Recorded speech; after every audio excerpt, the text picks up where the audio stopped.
You are welcome to Davetuts Academy, where we are devoted to building excellence in students, especially when it comes to the same subjects. Our video today is going to be a preparation for your JAMB UTME exam, in which I are going to walk you through the detailed solution with explanation of all the 40 questions that are featured in the JAMB UTME 2021 Physics Exam paper. So we just want you to relax, get your pen, get your biro. So let's work together all through this so that you can know the tips and the tricks that you can actually leverage upon to help you prepare for the academic excellence and gain that admission that you have been looking for. And one thing we want you to just do, if you are here and this is your first time, don't forget to click on the subscription icon and also click on the notification bell so that you get alerts for all of our videos as we upload them. And then leave a like for this video so that you can really get the feedback that what we are doing is really helping you, and we can try to do much more. If you have any question at all, leave that question in the comment section, or you want to tell us you didn't get this right, would have done it this way. We are open to feedback and we'll respond to all of your feedback. So without much ado, let's head over to our video for today. In this question of mechanics, we are told that the slope of the straight line displacement time graph indicates what? So if you are looking at the displacement time graph, you have something like this. This is the displacement, and on the horizontal axis, this is the time. Okay, so no matter the direction in which the graph is going, let's say it's something going like this. Now, if you are looking at the slope of that graph, normally the slope will be the change in the vertical axis over the change in the horizontal axis. But here, our vertical axis is actually displacement and the horizontal axis is time. So we have displacement here and we have change in time here. So normally if you are getting slope, we know it's the change in the vertical axis over change in the horizontal axis. So you have change in displacement over change in time. So if you are looking at change in displacement and change in time, what is that giving you? That is nothing but velocity. So students, you need to be careful here.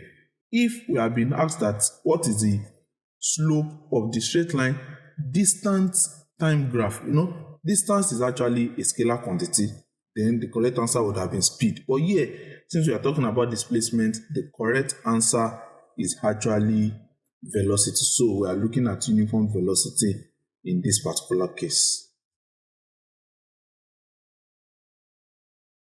Here in this question, we are being asked that a man will exert the greatest pressure when he does what? These are actions that are highlighted for him. But before we look at those options, let's look at our understanding of pressure. We know that pressure has been defined as force per unit area. Okay, so now what we are noticing is that if you are increasing the force, definitely pressure will increase. Okay, now if you are increasing the area, because it's a denominator, the larger the value, then the pressure will be decreasing. Meaning that if you are reducing the area, then the pressure will be increasing. It is an inverse proportion. Look at this, it's an inverse proportion, okay? So increase in area will result into a decrease in pressure, and decrease in area will result into an increase in pressure. So we need to look at these options that we are given and look for the one with the least area, okay? That will give us the area where we are going to have the maximum pressure. So when a man is lying flat on his back, of course, we have a whole lot of body contact with the floor, so that is not going to give us the greatest pressure. When he's lying on his belly, it's just the reverse of lying on his back, so it's still the same thing we're talking about here. Now, when he's standing on both feet, the 2 feet will exert some pressure, but since they are just the 2 feet, that is going to also be a bit large. But now, when we are looking at a man standing on the toes of 1 foot, meaning that the man is here and he's saying he's standing just on the toe of a foot, definitely if he's doing that, we are going to have that. If this is what he's just using on the floor, that area, you can see it is going to be a small area, and since it's small area, then in that particular case, pressure will be high. That will be high pressure. So the man will exert the greatest pressure when he stands on the toes of 1 foot. Compared to all the others, this is the least area and it will amount to the greatest pressure.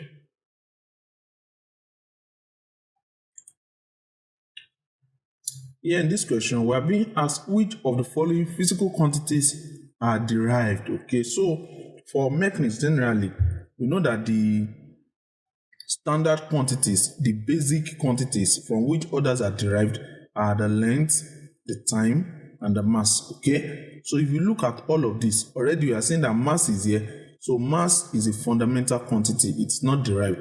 So the answer will be area, thrust, and pressure. And looking at that, we are looking at 1, 2, and 3. So here, 1, 2, and 3 only are derived quantities. Mass is actually a fundamental quantity, and the correct answer is option B. Here in this question, we are told that a ball of mass 0.5 kilogram is moving at 10 meters per second. So we have U for that is 10 meters per second. Okay, it collides with another ball of equal mass at rest. So there's this other ball also having 0.5 kilogram, but it is at rest, means that its initial velocity is 0 meters per second. Okay, now after the collision, if the two balls move together after the impact, we have to find their common velocity. So afterwards, we are going to have something like this. We have one 0.5 kg and another 0.5 kg, and then they are moving with a common velocity that we are to calculate in this particular question. So by reason of the conservation of momentum, we know that the sum of the momentum before collision is equal to the sum of the momentum after collision. Before collision, we have momentum to be mass times the velocity. So for this first case, it's going to be m1 u1, and for the second case is m1 m2 u2. Okay, and then finally the bodies are going to be moving together. So we have the mass to be m1 plus m2 multiplied by the common velocity v, which we are looking for. But now, because we are told that the second body is at rest, meaning that u2 is 0, so this whole is going to be knocked out because 0 times m2 is 0. So we only have this to be, if you want to make v the subject of the formula, v will be m1 u1 over m1 plus m2. And if you had to just put in those values, m1 will go to be 0.5. The initial velocity for that first body is 10 meters per second over the m1 plus m2 will be 0.5 plus 0.5. So just want to get this, it will be 0.5. I want to still write it like that, times 10 over 2 times 0.5. Okay, because I'm having 0.5 in two places, I can just say it's times. So this 0.5 and this 0.5 can knock out, and the final velocity we are looking for will be 10 over 2, which will be 5.0 meter per second. Okay, and if you look at the options, you can see option C is corresponding to that. Here we are being told that the motion of a body is simple harmonic if the, so we are expected to fill in that statement to look at the condition for which a body will be in simple harmonic motion. Normally we can look at a simple harmonic motion just like this, okay, in which we have this particular system, right, and then we'll have this body moving towards the center and moving towards the center. Or if you want to look at the action with some spring, okay, so we can have this body also as a reason of being drawn. You can move in this direction or you can move in this direction when it's actually excited on this particular spring. So of all of these options, first we're told the acceleration is always directed towards a fixed point. That's looking interesting. The path of the motion is a straight line. In this particular case, it's not a straight line, so that is not true. We are being told in the option C that acceleration is proportional to the square of the distance from a fixed point. No, that is also not true.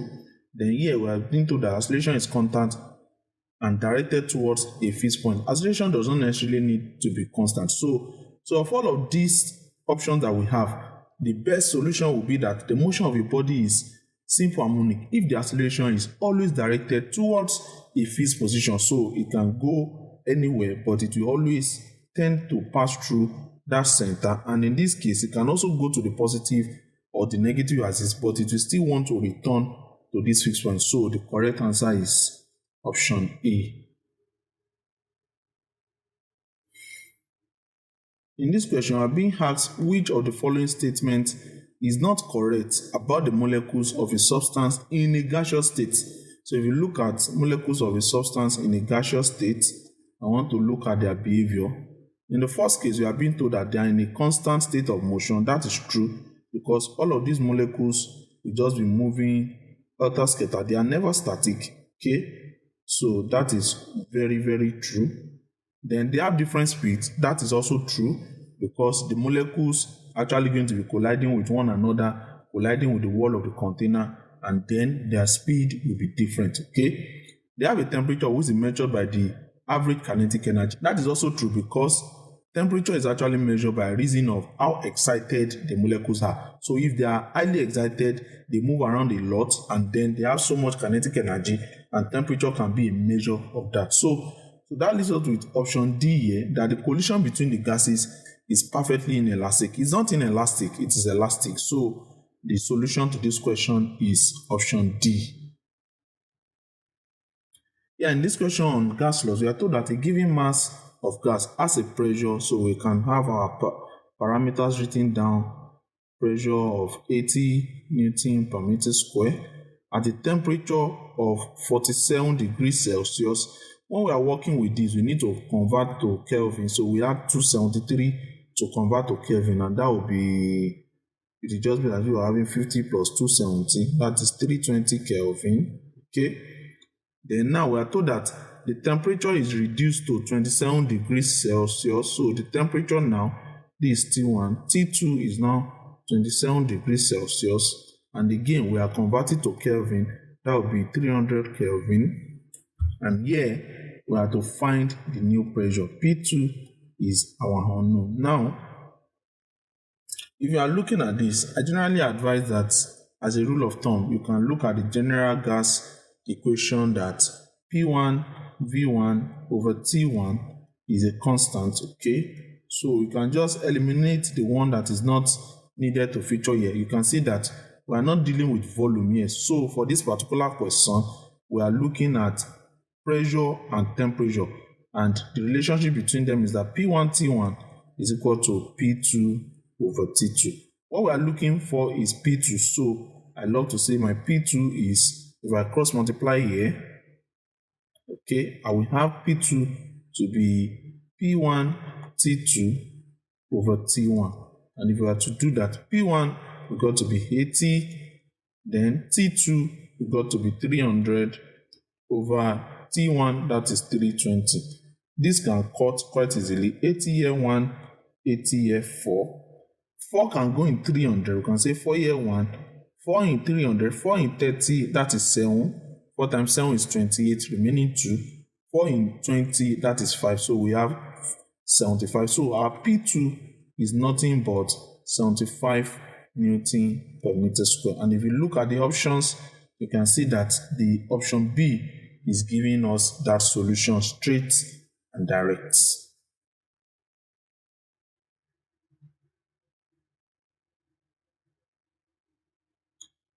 In this question on heat energy, we are told that there is this 0.5 kilogram of water, okay, that is initially at 10 degrees Celsius. So we have it at 10 degrees Celsius, and it is of 0.5 kilograms. It is completely converted to ice at 0 degrees Celsius. When it is becoming ice, we are going to see it forming blocks of ice, okay? And with that block of ice, what we are having is that it's now at 0 degrees Celsius because that's the temperature for ice. And this is being done by extracting an amount of heat from it. That amount of heat that is extracted from it is 88,000 joules. And then we are giving the specific heat capacity of water to be 4,200 joules per kilogram per Kelvin. And we are asked to find the specific latent heat of fusion of ice. That is our unknown in this particular case. For us to solve this, we need to have an understanding of the processes that are taking place in this change of states, okay? Now, the amount of heat that is being extracted, which is H, will normally be, first, it will take the water from 10 degrees Celsius to 0 degrees Celsius, and that energy will be accounted for by saying it is mass and specific heat capacity of water times the change in temperature. Now, for this change in temperature, because it's a linear scale, initially we are starting from 10, we are ending at 0. So that change is 10 minus 0, which is 10 degrees Celsius. But the changes in Celsius and the changes in Kelvin, they are actually linear. So you can also call it 10 Kelvins, okay?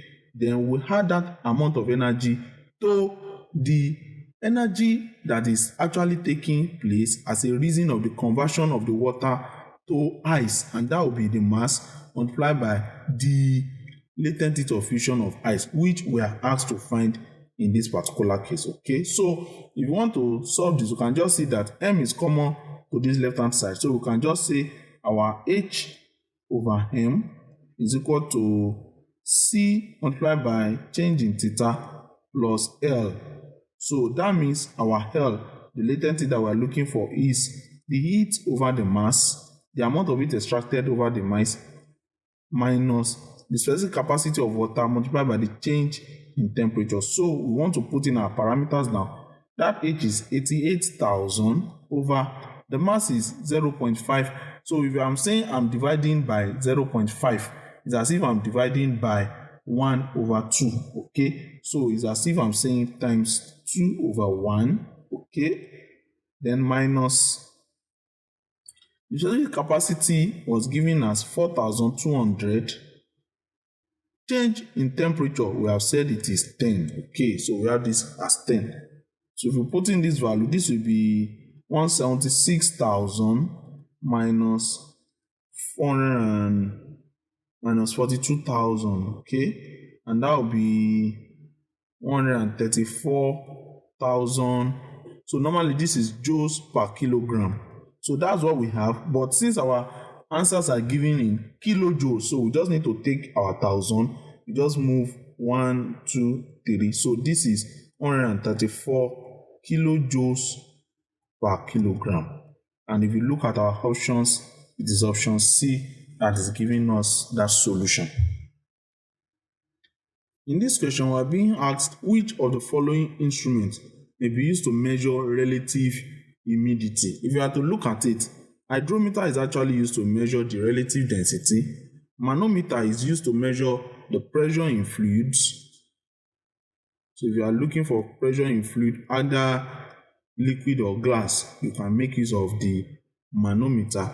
But the hygrometer is actually the one that is used to measure the relative humidity, because it measures the amount of water vapor.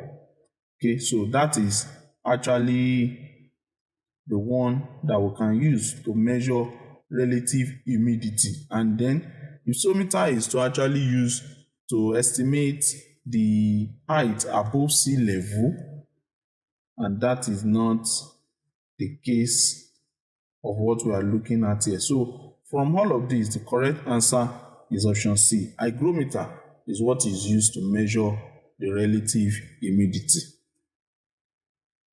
In this question on sound waves, we are told that a sound source produces waves in air of wavelength 1.65 meters.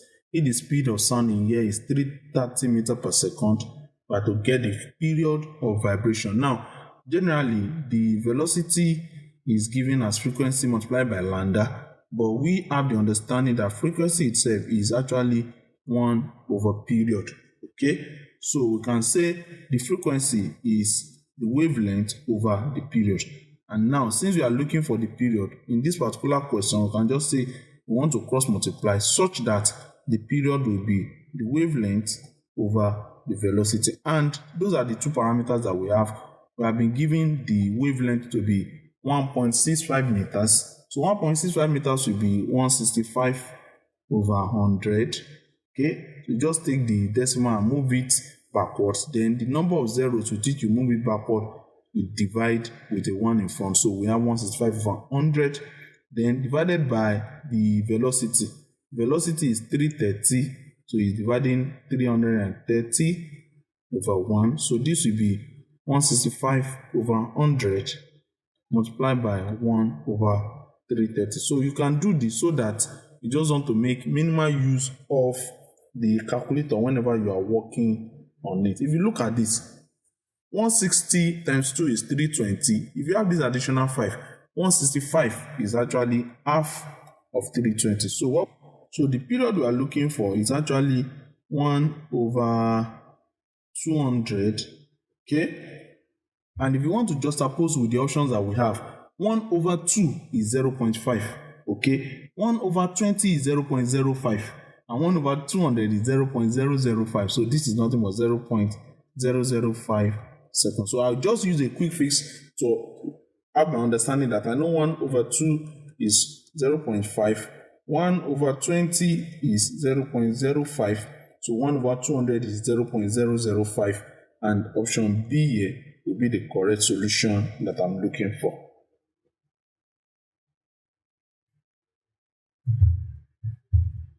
Here in this question, we're told that a boy who is standing some distance from the foot of a cliff clasps his hands and is hearing his echo 0.5 seconds later. Now, if the speed of sound is 340 meters per second, we have to find how far he is from the cliff. Now, this is ideally what happens when you are sending forth a sound that is going to return with an echo. Now, the distance between the boy and the cliff, if you take that as x, okay, what normally happens is that for him to hear his echo, that means his sound wave have traveled the whole length of x and is also traveled back so that he can hear that echo. So inherently what we are looking at as the total distance for this phenomena is 2x, not just x. Then by reason of understanding of speed, we know that speed is actually distance over time.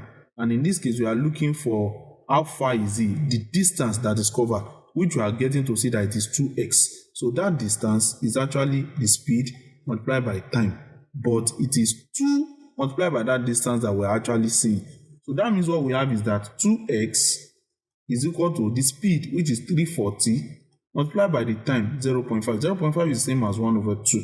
So here I can cut that 2 here is 170. Therefore, 2x, 2 times that distance is actually 170. And for us to find x, we can divide both sides by 2, such that we can say our x is, here, this 2 will cut out this 2. Then 170/2, 2 in 17 is 8. Okay, remaining 1, 2 in 10 is 5. So we have this as 85 meters. And looking at the options, we can see the option D is 85 meters. And that is the correct solution here. So then don't make the mistake of using just distance over time and you forget that the echo is actually taking 2 times the distance between the boy and the cliff. Okay. In this question, we are to get which of the following quantities is not a vector quantity. Look at that, not a vector quantity, okay? So let's take them piecewise. Momentum, we know that momentum is actually the mass times velocity, and velocity itself is actually a vector quantity because it's displacement over time. So momentum is not the answer. Force is mass times acceleration. Acceleration is a vector quantity, is even velocity over time, okay? But temperature is actually the one that is not a vector quantity, and that answer will be option C. Displacement itself is a movement in a specified direction, okay? It's distance covered in a specified direction, so displacement is also a vector quantity. And the correct answer here is that temperature is the one that is not a vector quantity. In this question, we are to find the amount of heat that will vaporize some 50 grams of water, which is initially at 20 degrees Celsius, and the specific capacity of water we are given as 4.23 joules per gram per Kelvin, and then the specific vaporization of water is 2,260 joules per gram. Student, first thing to note, look at the unit you are given. Here, the specific heat of vaporization is given in joules per grams. Here, the specific capacity of water is given in joules per gram per Kelvin, and the mass of the water was also given in grams, 50 grams. That means already this particular question, they are flattened out the unit so that you don't need to bother converting to kilogram. Already we are using, you know that this is not actually 4.23, it's 4,200 joules per kilogram per Kelvin. So they factor that in already, so you don't need to convert to kilogram. Just work with the grammage because you need to know the consistency here so that you can continue your work in that order. Okay, so that's the very first thing to note. So we have these 50 grams of water and we need to vaporize it. So let's say we have some heat that is being applied to this, okay? So we want to vaporize it and get that out. So we need the amount of heat energy that we need to vaporize it. What we need to understand is that what is happening here is also twofold. First, that amount of heat will take this water from this particular temperature of 20 degrees Celsius to 100 degrees Celsius, and it is still at water. It will take it to the boiling point. Then at boiling point, that same mass of water we need to multiply by the specific heat of vaporization of water, okay? So it is these two set of processes that will constitute the amount of energy that is required to vaporize. Before you can vaporize, you need to get it first to the boiling point at that constant temperature of 100 degrees Celsius. You now continue to supply that heat energy that will turn the liquid into vapor. So this is what we have here. And if you want to just input everything, we will know that our change in temperature for the body initially at 20 degrees Celsius and later getting to 100 degrees Celsius, change in temperature is going to be the difference of the two, and that is 80 degrees Celsius. But ideally we are working in Kelvin, but for the change in temperature, the change in Celsius and the change in Kelvin is linear. So 80 degree change in Celsius is also 80 Kelvin change, okay? So I can say my H, if I'm to supply the parameters, the mass is 50 multiplied by the change in temperature, that is 80, okay? Multiplied by the specific capacity of water, here we have it as 4.23, okay? Plus, again, the mass, that's 50 grams, multiplied by the specific heat of vaporization of water, that is 2260 as given. So for this, let me just use my calculator straight. I have 50 times 80 times 4.23. That's 16,920. That's 16,920 plus a 50 multiplied by 2260. So 50 multiplied by 2260. That's 113,000. So plus 113,123. So if I'm to add these two together, I'm going to have 113,000 plus 16920. 129,920 joules. Okay, is that in our answer? Okay, that's not in our answer.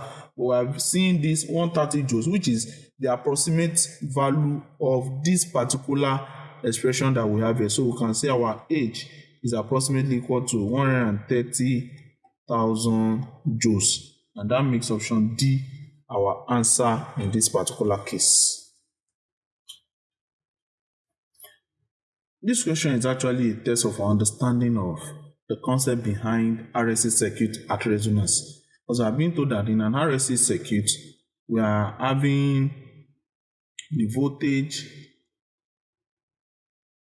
across the resistor and inductors to be 30 and 40 volts respectively. So voltage across resistor and inductor, this is resistor, the voltage is 30 volts. And the one across the inductor is 40 volts, okay? So we are looking for the voltage across the capacitor, okay? Now, you don't need to calculate anything here because at resonance, that is the keyword that we are having here. At resonance, what we normally know is that the inductive reactance and the capacitive reactance, they are equal, okay? If they are equal, that means that the same current is actually passing through this circuit, okay? And that same current passing through the circuit will mean that the same voltage drop will be observed across the inductor as well as across the capacitor. So what we are going to have is that since we are talking about at resonance, the voltage of the inductor is also going to be the voltage across the capacitor, and already we have been given as 40 volts. So looking at our options, the voltage across the capacitor is also going to be the voltage across the inductor, and that is option B. So it's our understanding of that can help us look at this question and on the fly. Within 10 seconds, we'll pick our answer, we'll save time, and we'll move on to solve more questions. I want to believe that so far you have been enjoying this video and it's also helping you to gain that academic excellence that you are longing for. For more video tutorials like this, you can check our numerous videos and also our playlist. We have exam preps on our playlist in not only physics, we also have in mathematics and even in chemistry. So you can check all of these out so that they can help you to gain that academic excellence you are looking for. And you can go ahead and subscribe to Davetuts Academy, then turn on the notification bell so that our subsequent videos, once we upload them, you are going to get them in your notification feed, and all of these will help you to gain that excellence you are looking for. That really means a whole lot to us, and we believe that for all of us together, our aim, our goal can be achieved as we become better and we become the best that God has prepared us to be. So let's continue with our video. Here we have been told that if frequency of an emitted X-ray is 1.6 exponent 16 Hz, we are to find the value of its accelerating potential. We are given E to be 1.6 exponent minus 19 joules and H to be 6.63 exponent minus 34 joules per second. Now, generally, there is the formula that we have here to actually get this accelerating potential, that HF is actually equal to EF, or that particular F, because we know that generally the speed, frequency times lambda. So frequency itself can become C over lambda, so that we can write this equation and say we have just HC over lambda is equal to EV. So either of these two, the ones that are best fitting for the parameters that we are giving, we are going to make use of. In this particular case, we are given F already. Frequency, we are told, is 1.6 exponent 16 Hz. Then we have E to be 1.6 exponent 19 joules, and we have Planck's constant to be 6.63 exponent minus 34 joules per second. So we are looking for the accelerating potential V, meaning that here, since we have F, we have H, we have E, we're only looking for V. Then that is quite interesting for us, because we can just say our V will be HF over E. So if you want to just carry that out, you can say V is equal to, what is H? 6.63 exponent minus 34. Our F is 1.6 exponent 16. And we are dividing by E, which is 1.6 exponent 19. Very interesting. 1.6 will cut out, and then, okay, this is good now. We have our V to be 6.63 times 10 raised to power. Let's apply the law of indices here. A single 10, we have minus 34, then we have plus 16. Because this is division, that is minus, okay? Then we have minus 19. So the two minuses will multiply each other to become plus 19. So we have this to be 6.63 times 16 and 19, that will be 35. 35 minus 34, okay, that's just a single 10. So this will be 66.3 volts. So if you look at our options, we are seeing option C is 66.3 volts, and that is the answer here. In this question on half-life, we are told that if the fraction of the atoms of a radioactive material left after 120 years is 1/64, we are to find the half-life of the material. Now, generally, the half-life is given as the T over N, okay, where T is the amount of time that has been spent already. But also, we also know that the fraction left after that particular time is 1/2 raised to power n, and n is actually the number of half-lives, okay? And already we are being told here, look at this 1/64, we are being told that that is the fraction that is left, meaning that if we want to substitute, we have 1/64 is equal to 1/2 raised to power n, okay? So we can just say here that, of course, if you cross multiply, 2 raised to power n equals to 64, okay? And then we know that 64 itself is 2 raised to power 6, because it is 2 in 6 places.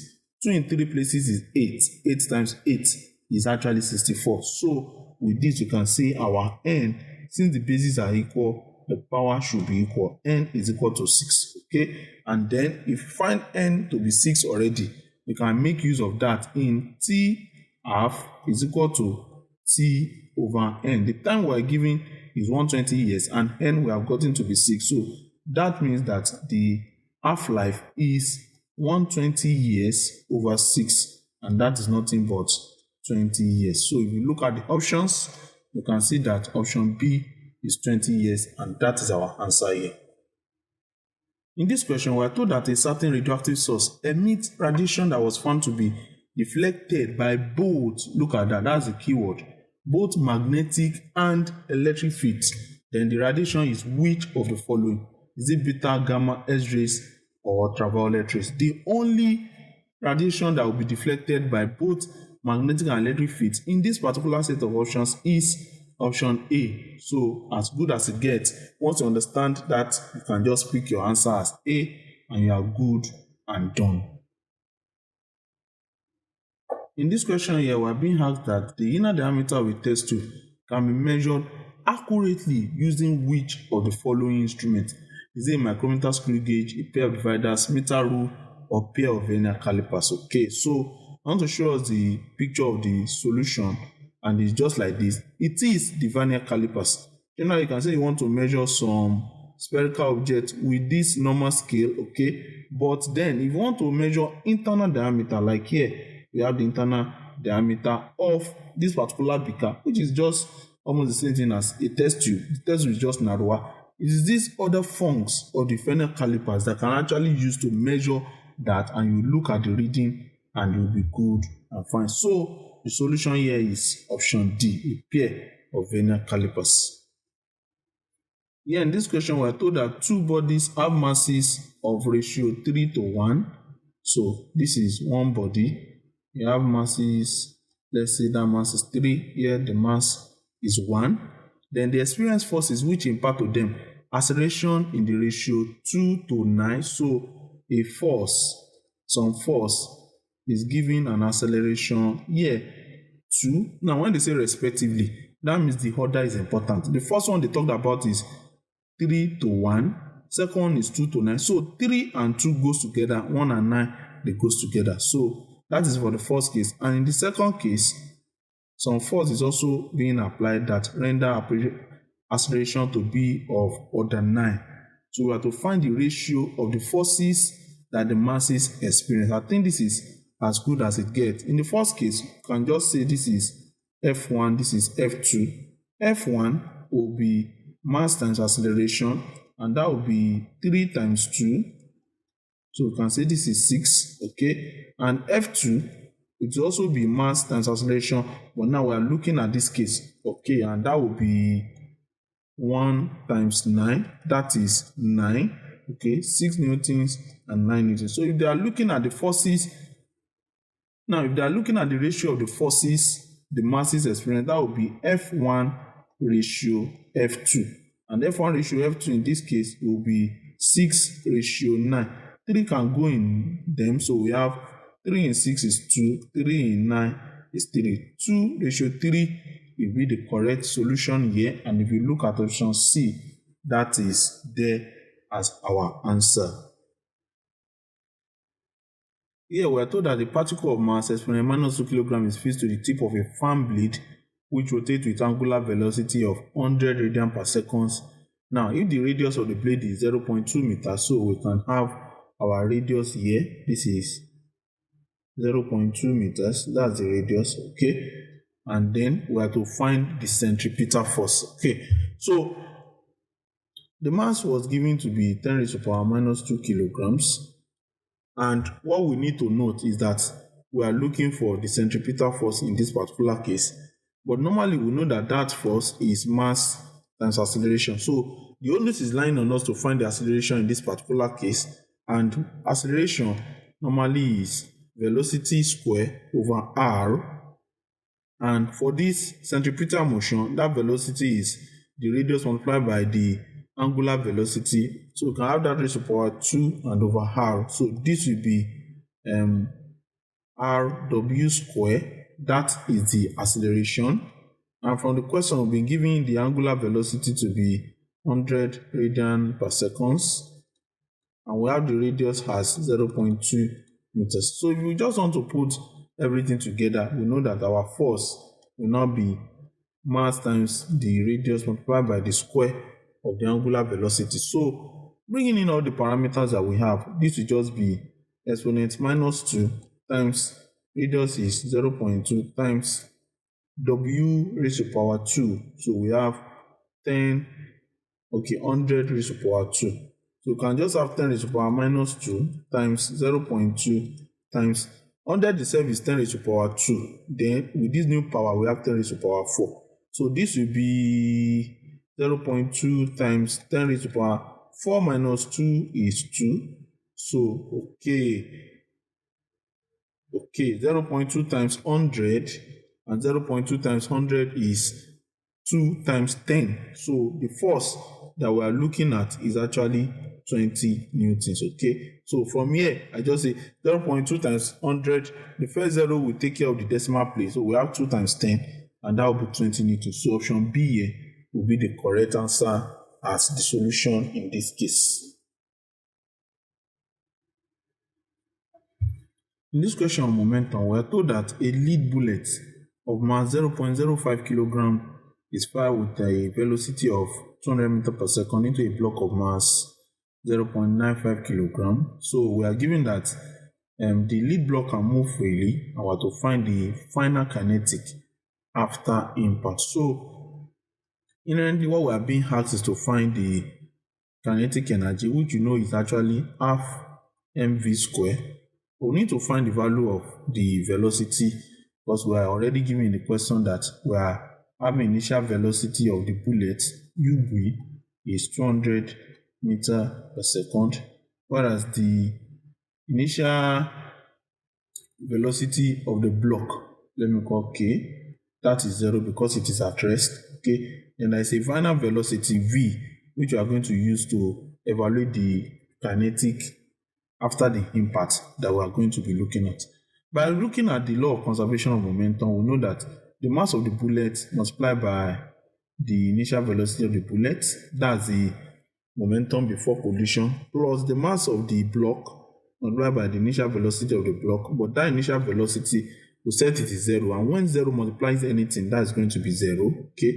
That is going to be after the impact.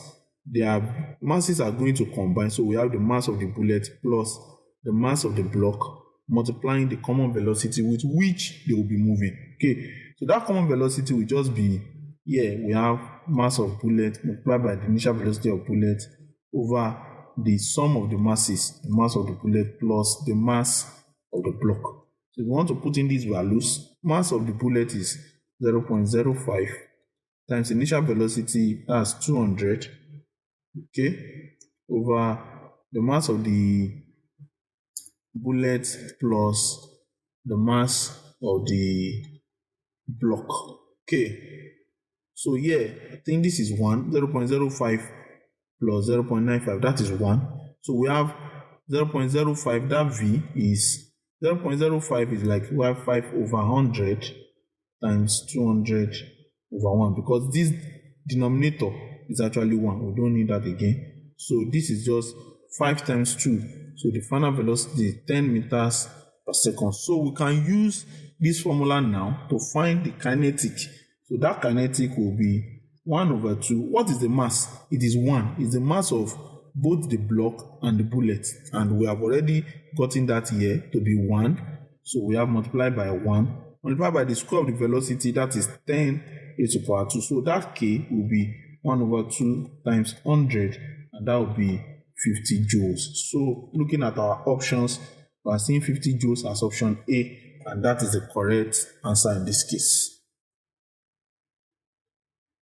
In this question, we are told that a ball of mass 0.1 kilogram is thrown vertically upwards with a speed of 10 meters per second from the top of a tower, which is 10 meters high. So we can neglect air resistance and find the total energy just before hitting the ground. So if we want to put in all our parameters, we have been told that the tower is 10 meters high. So this is 10 meters. So H will be 10 plus this particular distance that, okay, we are going to be looking out for, if I call that S, okay, then we are told that the ball was thrown with an initial velocity U was 10 meters per second. When it gets to its maximum height, before it starts its journey downwards, the velocity there will be 0 meters per second. Okay? So, looking at this, for the upward journey, if you just take a consideration of the upward journey, you can use the equation of motion to try and help us solve that, because we need to find the value of S. That height is actually 10 plus S. And if we can get the H, we can use the energy is equal to mgh. Okay, since there will be a conversion of the potential energy at the top to the energy downward, okay, that is actually going to be the kinetic energy with which you move downwards. So if we get that potential energy, it's also the energy just before the body will hit the ground. So we can find S and put it here and know that we have our solution. So we want to just employ the equation of motion. We can make use of the fact that V square is U square plus 2AS. Now, A in this particular case, for this, A is actually minus G. On this upward movement, A is actually minus 10 meters per second square. Why is it that? Because the body is moving upward, moving against the pull of gravity, so it's going to be negative. So if we just put in those values, final velocity is 0, initial velocity is 10 meters per second square, so we have 10 raised to the power 2 plus 2 multiplied by acceleration due to gravity is minus 10, minus because it's going upward, and then we are looking for S. This will be 100 minus 20S. So S will be 100 over 20, and that will be 5 meters. So very, very interesting. We can now say that H is 10 plus S, which is 10 plus 5, and that is 15 meters. So the energy that we are looking for, that energy is actually mgh. That will be mass. What is its mass? 0.1 times acceleration due to gravity 10 multiplied by the height h, which is 15 meters. This is nothing but 0.1 times 10 is 1, 1 times 15 is 15. So we have this as 15 joules. And looking at the options, we have 15 joules as option C to be the correct answer in this case. Here we're told that a car of mass 800 kg attains a speed of 25 meters per second in 20 seconds. Then we have to find the power developed in the engine. So we have our parameters here, that the mass is 800 kilograms. Then the speed is 25 meters per second. And the time that we have working here is 20 seconds. So we are looking for power, okay? Now we know that power itself is work done over time taken. But work is force times distance over time. So we can say force itself is also mass times acceleration. Then we'll still have distance over time here. And if we want to put that into correct perspective, we have mass. Acceleration is velocity over time. Distance is actually, this distance over time is actually velocity. So what we are having inherently is the mass multiplied by the velocity square over time that we are looking at. And those are the parameters that have been given here, okay? If we want to put them in appropriately, we can say the power towards the mass is 800 times velocity is 25. So we have it in two places, over the time is 20. 20 year 1, 20 year 40. Now 40 times 25 is 1,000. 1,000 times 25 is 25,000. Okay? But looking at the options, we don't have 25,000, so we need to take it into scientific notation. We can move our decimal place from here. I see we have 0.0, so we have 1, 2, 3, 4. So that would be 2.5 times 10 raised to the power 4 watts. And we can see from our options, option B is corresponding to that as the correct solution. When the brakes of a car are applied, okay, we are looking at what happens to the frictional force, looking at these options that we are given in this particular case, okay. So let's look at what is going to be happening here, okay. So number one, Now, is that frictional force a disadvantage because in the direction of the motion of the car? No, it's not in the direction of the motion of the car. If the car is accelerating like this, the frictional force is actually acting backward like this. Okay, so that first one is not it. In the second case, it's a disadvantage because it's in the opposite direction of the motion of the car. Okay, yes, it is in the opposite direction, but what is our aim? Our aim is to bring the car to a stop. That's why we're applying the brake. So everything that will work to bring it to a stop, to draw it back so that it is actually standing still, is going to be an advantage. So option B is also not the correct thing. Now, C is an advantage because it is in the direction of the motion of the car. No, it's not in the direction of the motion of the car. So D, it is an advantage because it is in the opposite direction of the motion of the car. Yes, because frictional force is a force that tends to oppose motion. And so if you're applying brake and it's also opposing the motion, that means our aim of bringing the car to a stop will be achieved very, very seamlessly. It's going to contribute to that. So option D is the correct answer here. We have this question that the stress on a wire was given to be 10 raised to power 7 Newton per meter square. Okay, and then the wire is stretched from its original length of 10 centimeters. Length originally is 10 centimeters. Okay, if you want to convert that to meters, that will be 10 over 100 meters. So that will be 0.1 meters. Okay, then it is stretched from that original length to 10.05 centimeters. So the extension is actually the difference between the two. So we have 10.05 centimeters minus 10 centimeters. That will be 0.05 centimeters. And that will be, so that will be 5 over, we'll move our decimal place, 1, 2, 5 over 100. That is taking this as a fraction. When I want to convert to meters, I need to divide by 100 times 1 over 100 meters. Okay, so we are looking for the Young's modulus. The Young's modulus, Y, is actually stress over strain.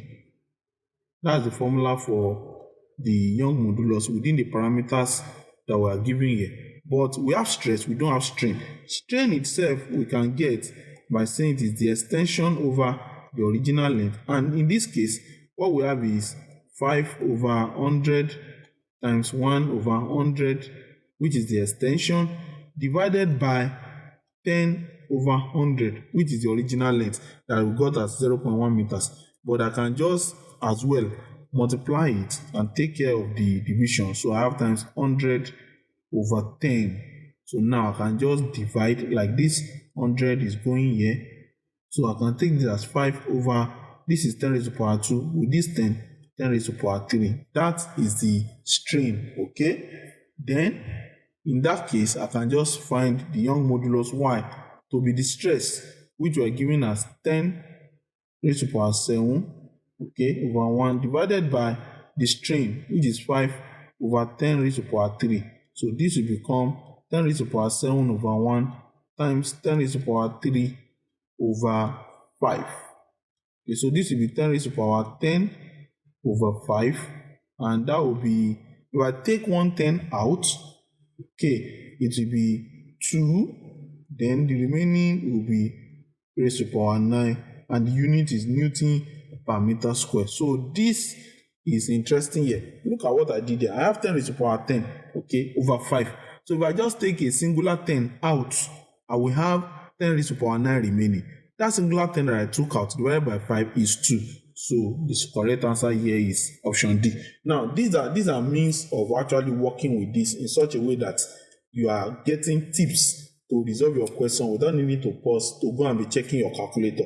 If you can do your fractions on the fly like this, then you are going to gain speed, you are going to gain traction, you don't need distractions. You are also not going to be susceptible to mistakes when you are pressing your calculator. So just apply all this and surely you'll find them useful and you'll be good to go. We hope you are really enjoying this video, and if that is the case, don't forget to like the video and also subscribe to the channel for more videos like this that will break down your work and give you the academic excellence that you have always been looking for. Alright. A solid object weighs 10 newtons in air, 6 newtons when forcefully immersed in water, and 7 newtons when fully immersed in a liquid X. Our mandate is to find the relative density of liquid X. And in this particular case, we can take it as the loss of weight that we observe in liquid X over the loss of weight that is observed in water. And with the parameters that we are given, we can just look at that holistically to say that relative density will be. Now, what is the loss of weight in liquid S? When the object was in the air, it was 10 newtons. Okay, when it is in liquid X, it was found to be 7 newtons. So the loss of weight is 10 minus 7. Okay, then the loss of weight in water, of course, the weight in air still remains 10, and then the weight in water was 6 newtons when forcefully immersed in water, so it is 6 newtons. So this is what we can use to get this relative density of the liquid X. 10 minus 7 is 3, 10 minus 6 is 4, and 3 over 4 is going to be our answer as option C in this case. When the temperature of a liquid increases, its surface tension does what? What happens to the surface tension of a particular liquid that the temperature is being increased? Okay, so you can actually get the solution out as you wish, but generally what happens is that when you are increasing the temperature, there's increase in the kinetic energy of the systems, and as a result of those increase in the kinetic energy, molecules tend to be in more excitation state such that they break the coercive force that is at the edge, at the surface of the liquid. And as that is taking place, the surface tension, which is a measure of how the liquid can resist another third-party object that is being placed on it, okay, is that surface tension that we say, okay, no, we don't want you to be here, we just stay on top. They want to resist the immersion of another liquid. That surface tension, once you are increasing the temperature, that surface tension is actually going to be decreasing, okay? So the more you are increasing the temperature, the surface tension is actually reducing. And you can also achieve the same thing by putting detergent in water. So if you have a liquid and you are putting detergent there, it will also reduce the surface tension. So looking at all the options that we have here, what happens is that when temperature of the liquid increases, the surface tension decreases. Option A is your answer there. A gas at a volume V0 in a container at pressure P0 is compressed to 1/5 of its volume. So we are being asked what will be its pressure if the magnitude of its original temperature T is constant. So we are noticing that the temperature T is being kept constant here, but we are told that there is actually a set of parameters that initially this is V0, okay, and it is being considered at pressure P0.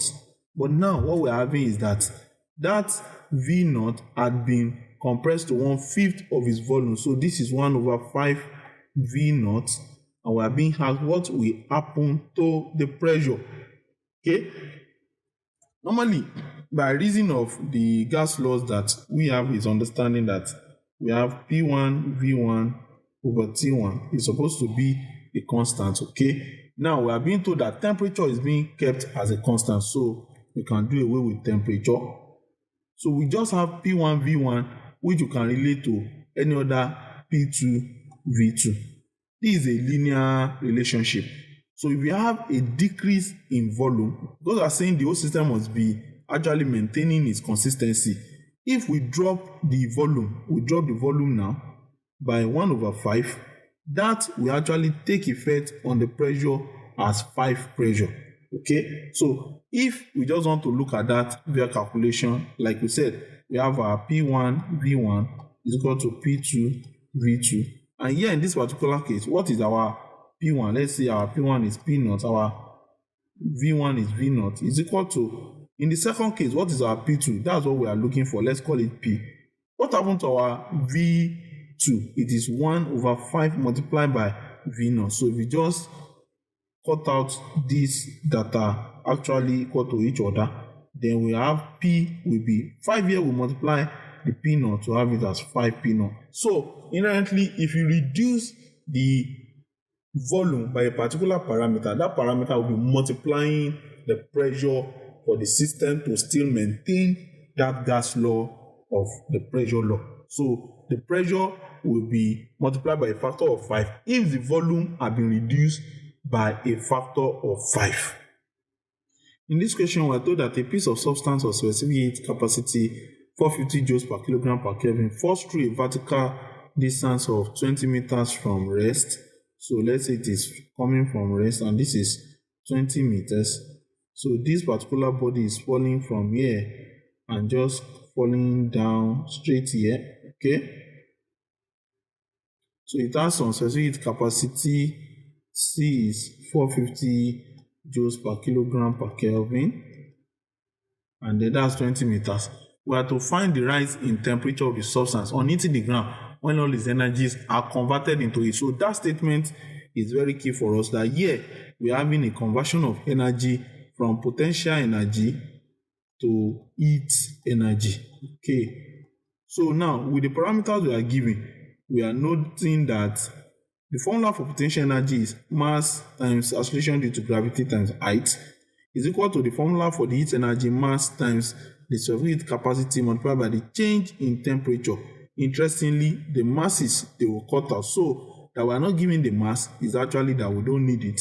And we are looking for the change in temperature. That change in temperature is going to be the mass, the acceleration due to gravity multiplied by h over the specific heat capacity. So if you want to look at that, that will be 10 multiplied by h is 20 over c. What are we giving as c? 450. So you can just cut 5 here, 5 in 10 is 2, 5 in 45 is 9. So we have 4 over 9 as a change in temperature for this particular body system as stipulated. So option B will be our correct answer. Here we have these 4 statements. Our being asked that which of the above combinations are peculiarities of the boiling point of a liquid. So let's go through them one after the other.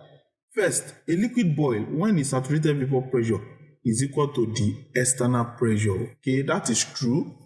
That is true. The point at which you are having a liquid boil is the point at which its saturated vapor pressure is equal to the external pressure. So 1 is correct. In the second case, dissolved substances in pure water lead to an increase in the boiling point. That is also true, because what those dissolved substances do, what they represent is as if they are having impurities. So when you have impurities in pure water, then the normal heat that the water could have taken to actually get to its boiling point will need to also be shared with that additional substance that you have added to it. So that substance will also take some of the heat. So of course the boiling point will be increased. It will not just be at the normal boiling point of water. It will not be at 100 degrees Celsius. You need to add more for that mixture. Now is a mixture. Okay. Then option 3, when external pressure is increased, boiling point increases. That is also true. As you're adding pressure from the outside into a system, that means the boiling point is also going to increase. So 3 is also right.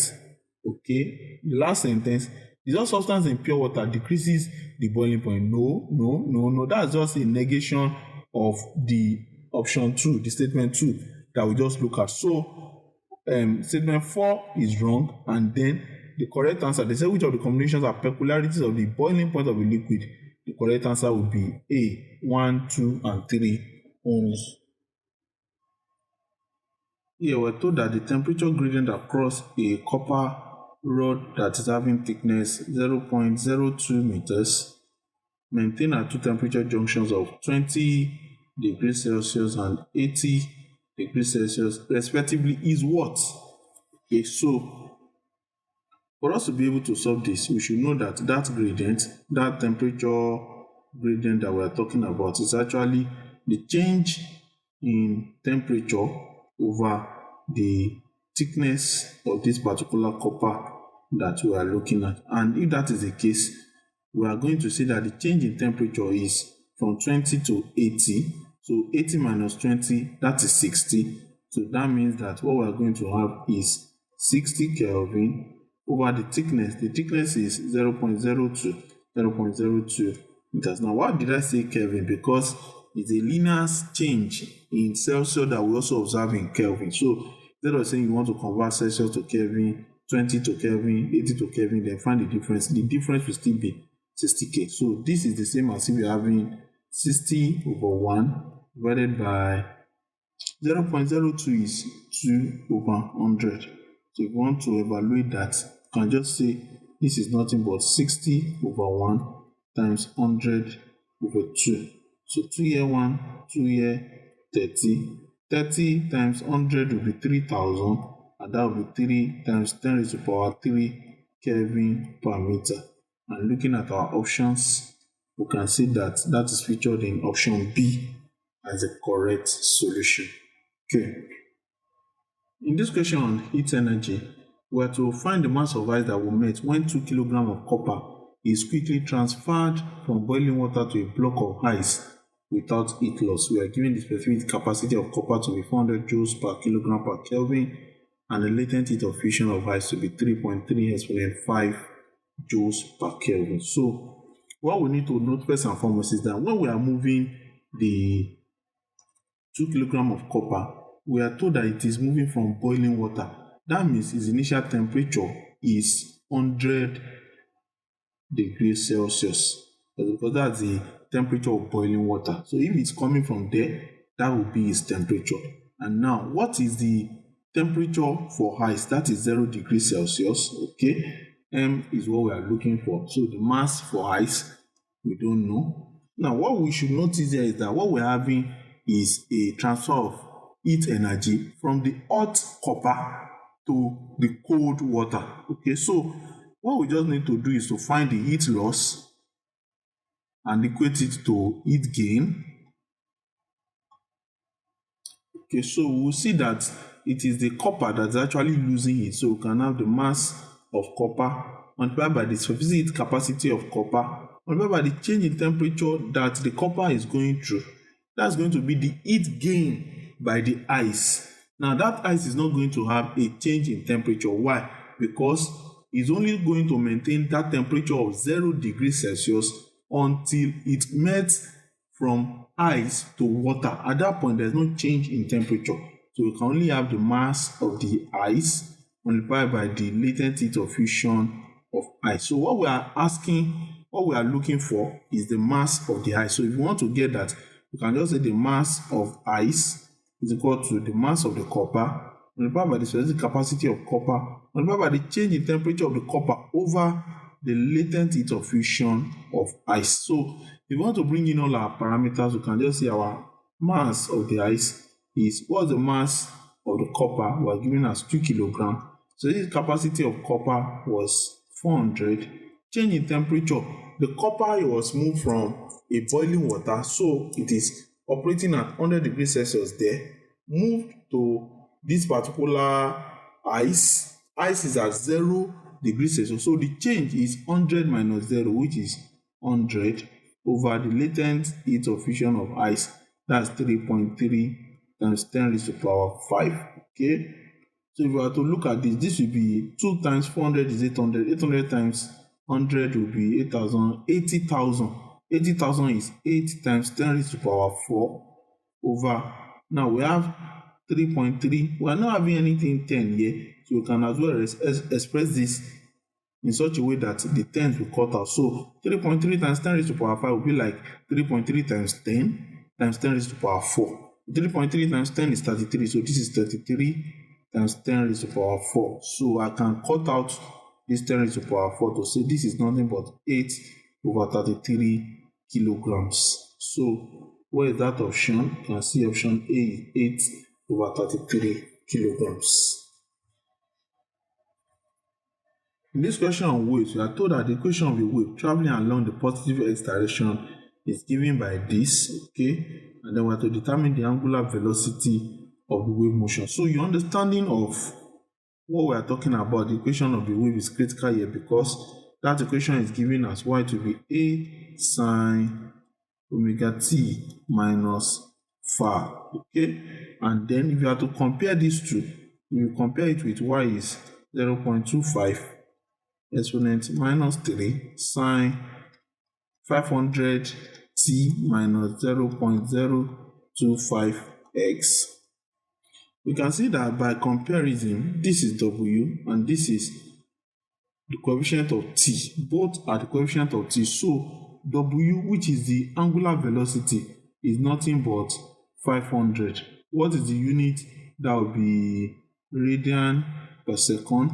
But if you look at the option, we don't have that. We only have 5 times 10 raised to power 2, which is the same thing, radian per second. The other thing you could have noted is that this particular equation, we could have written it as y is a sine 2 pi ft, okay, minus 2 pi over lambda x. So in this particular case, you can also do this, and of course w is actually 2 pi f, so you can also use that. Maybe sometimes you need to find frequency, or using this second parameter here, you need to find the wavelength. See, so just note that. But here, the correct answer out of these options is option C. If a sound wave goes from a cold air region to a hot air region, what happens to its wavelength? Okay, so let's consider this critically. What we notice is that if you are looking at a cold air region, what happens to the air waves in that particular type of region? What you will notice is that for those regions, the molecules of air, they are densely packed, and if they are densely packed, then sound waves will generally not be able to go far, and then it will not be able to travel so much. When you get to a hot region, what you are going to have is that the air particles are not so densely packed, and because of that, your sound waves will be able to actually travel farther than before. So what happens is that for this cold region and for this hot region, their peculiarity is that the sound wave, when it gets to the hot air region, so when the sound wave gets to hot region, the wavelength will just increase. It will be able to move further, it will be able to propagate better, because there is not much resistance that is going to be feeling as a reason of the atmosphere. In the cold region, the molecules are choky, they actually restrict, so they can muffle even those sound waves. But in the hot region, they can go as far as you can imagine. Okay, so the correct option is option A. The lowest note emitted by a stress string has a frequency of 40 Hz. So that means that the fundamental frequency is 40 Hz. Then we have to get how many overtones are there between 40 and 180 Hz. You can just take an iteration that for the second overtone, that will be 2 times f0, okay? So that will be 80 Hz. And then we can go on that the third will be 3 f0, and that will be 3 times 40, that will be 120 Hz. Then the fourth will be 4 f0, that will be 4 times 40, 160 Hz. And then the fifth will be 5 times f0, and that will be 5 times 40, that will be 200 Hz. So within the region that we are given, 40 and 180, we can see that all we have is these three, okay? These three are what are lying between. Now we need to note those words. They said between. So since they are saying between, we don't need to include 40 Hz. And of course, 200 is greater than the 180, that is the upper limit that we are given. So in this question, the correct option to pick will be option B. 3 is the answer. We are told that a man stands in front of a plane mirror. Okay. Let's say this is the mirror and this is the man. And then, after that, we are told that if the mirror is moved 1 meter towards the man, the distance between him and his new image, okay? If the mirror is moved 1 meter to the man, that means we are having a change in location like here. That mirror has been moved. So now the distance between the man and the mirror is 3 meters, but we are being asked the distance between him and his new image. So where will the image of a plane mirror be formed? It will be formed 3 meters behind the mirror. So the man is going to be here. Okay, that's where his image will be. So the distance between the man and his new image will be 3 plus 3, and that will be 6 meters. So 6 meters from the option is option C, and that is the correct answer here. In this question, we are told that the inside portion of part of a hollow metal surface of diameter 20 cm is polished. The polished portion will therefore form a what? Wow, so this is a very interesting question in which you need to actually understand how mirrors they are made. So we are given something like this, and we are told that this is actually a hollow metal sphere, and normally if we are to continue that diagram, we have something like this. Okay, so the inside portion of this hollow metal sphere, that means inside portion, this is inside, right? That is polished. Okay, and the diameter here, the diameter from this particular point to this point, that was given as 20 centimeters.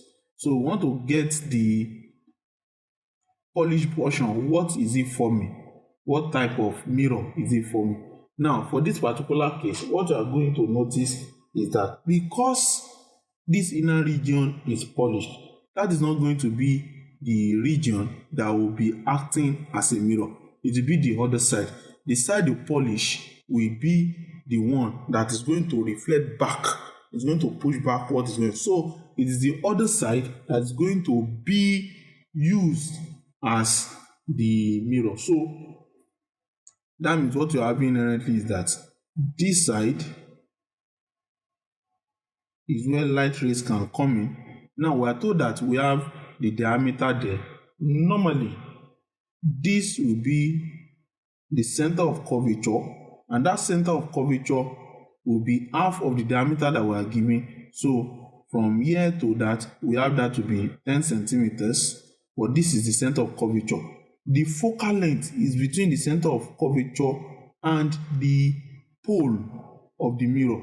And if we call this F, distance from F to the pole is actually half of this 10. This is 10. So the remaining 1 here is actually 5. So already we are seeing that the focal length is going to be 5 centimeters. And the other question is that what type of a mirror is this? For heat, what we are having is that we have those rays of light returning there from the focal length. They will actually reflect back light rays just as shown. Okay, so what we are having here is nothing but a diverging mirror.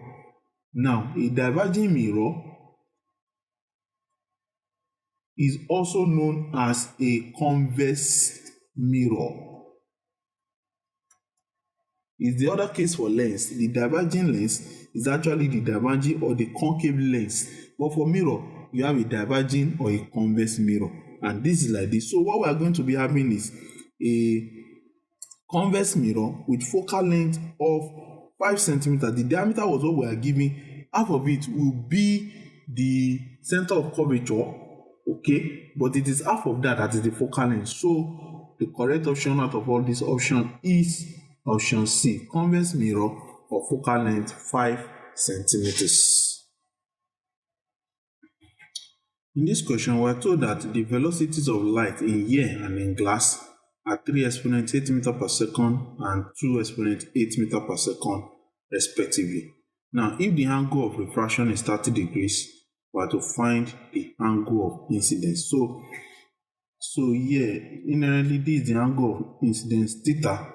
Okay, and this is the angle of refraction that we are given as 30. Already, we are told that the speed in here is 3 exponent 8 meter per second, and the speed in glass is 2 exponent 8 meter per second. So, the formula for the refractive index will really help us here. And that formula is saying that we can either have it as sine I over sine R, and that is also the speed in here over the speed in glass. Okay, so if you want to just make use of this, we already know sine R. Okay, since we have the theta for R, we are looking for sine I, and look at the question. We have to find the sine of the angle of incidence, not the angle of incidence.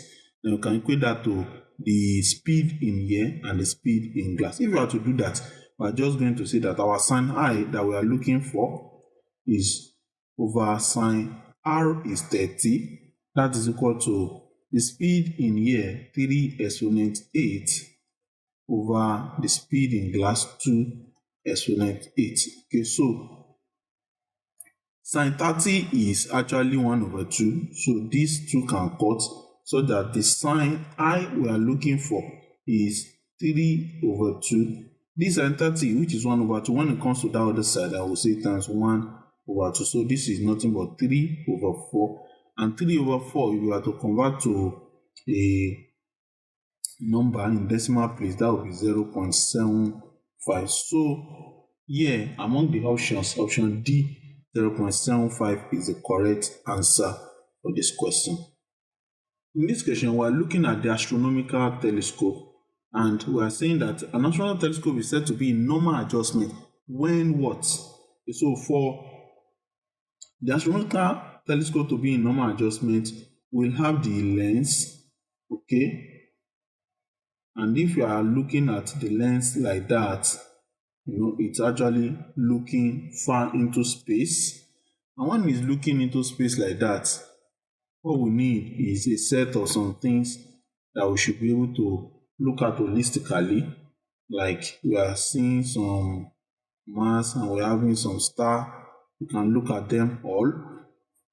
So the telescope will be in normal adjustment, not when the eye is accommodated, no.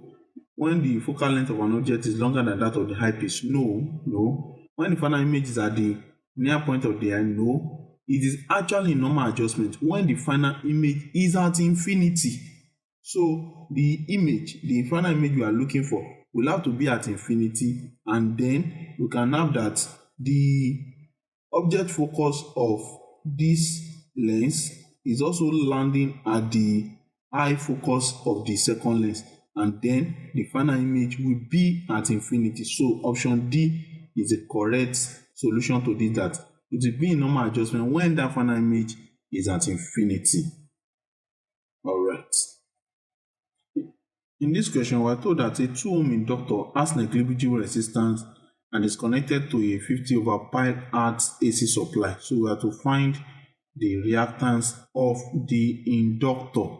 So how do we go about finding the reactance of the inductor? The reactance of the inductor is actually given as 2 pi F multiplied by the inductance of the inductor. And that inductance we are already given as 2 hertz. That frequency is the frequency of operation of the AC supply. So we have to put all those in perspective. We have 2 multiplied by pi, multiplied by that frequency, 50 over pi, then multiplied by the inductance, which is 2 Henry. Okay, so if we just cut all of this, we have pi multiplied by pi, 2 times 50 is 100, 100 times 2, that is 200 ohms. So the reactance of the inductor is nothing but 200 ohms. And with that, we have come to the end of this wonderful journey in which we took our time to look at all the 40 questions from the JAMB UTME 2021 Physics Exam. And we believe that this would have gone a long way to really help you in preparing for your exam. So more and more videos are still coming just like this. So all you need to do is to subscribe to the channel and put on the notification bell so that you get a lot of our videos once we upload them. Click on the like button to really show appreciation that yes, this has been of help to you. And until next time, God bless you.